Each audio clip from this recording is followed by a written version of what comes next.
అవును, పేరేంటి మార్చి ఇప్పుడు అందరం వెంకి గౌడ గౌడ అని పిలుస్తున్నారు. కాదు, అక్కడ సినిమా కదా వెంకి గౌడ, మనం మిస్ వెళ్ళారంటే ఏ వెంకి గౌడ, ఏ నీరజ గౌడ అన్నారంట. పాప ఆవిడ పాప మరి ఎంబారసింగ్. ఎక్సలెంట్.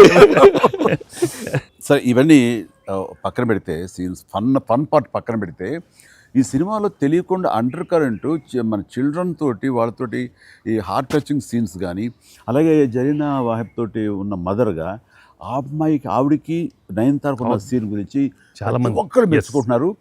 అండ్ దీని ఇంపాక్ట్ ఎంత ఉందంటలో నాకు ఎవరో పంపించారు, ఇది నిజంగా జరిగిందండి.